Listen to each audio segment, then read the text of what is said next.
চাওক এতিয়া যোৱা এসপ্তাহ আগত মই যেটো কথা কৈছিলো যে এসপ্তাহৰ ভিতৰত মানে অবৈধ মিলবিলাক বন্ধ কৰিব লাগে মই আমাৰ ডিপাৰ্টমেণ্টক লৈ গৌৰৱবোধ কৰো যে আমাৰ ডিপাৰ্টমেণ্টে যোৱা এসপ্তাহত গোটেই অসমত ইমান অবৈধ মিল ইমান অবৈধ কাঠ ধৰিছে যেটো হসাকে কেইদিনমান পিছত গম পাব আমি তাৰ অকশন কৰিবলৈ দিছো ইমিডিয়েটলি তাক অকশনো কৰিব দিছো কোনো কাঠ ধৰি যাতে পেলাই নথয় পচি নাযায়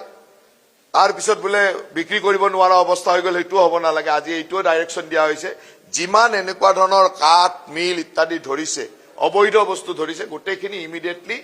উইদিন 1 মান্থ যেটো বস্তুৰ যিমান প্ৰসিডিউৰ যেনেকৈ গাড়ীৰে হৈতে ধৰিলে 3 মাহলৈকে লাগিব কিছুমান বস্তু যেটো প্ৰসিডিউৰ ফলো কৰি ম্যাক্সিমাম 3 মাহ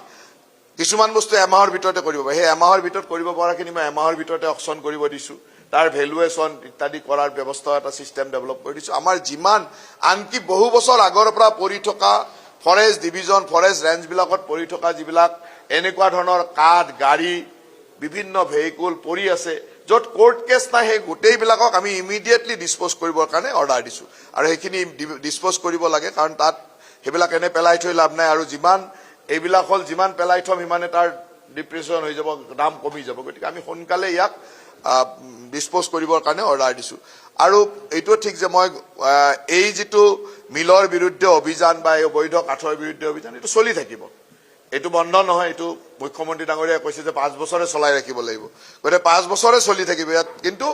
কিমানটো কাৰণ এতিয়া এইবিলাক বন্ধ কৰালে বহুতে এইবিলাক মিল ছিল খুলি বহি আছে এটা মই ৰেঞ্জাৰ অফিচাৰসকলত কথা পাতিছিলো তেওঁলোকে কৈছে যে বহুতে মিল ছিল খুলি লুকাই থৈছে এটা বিচাৰি পোৱা নাই কেইদিনমান পিছত আকৌ ওলাব তেতিয়া ধৰিব লেবলে আপোনালোকে ধৰি থাকক যিমানে খবৰ আছে আৰু আপোনালোকক জনাবলৈ পাই আনন্দিত যে মই কেইদিনমান আগত যেটো মোৰ নাম্বাৰ দিছিলো সেই নাম্বাৰত এনেকুৱা প্ৰায় 800 মান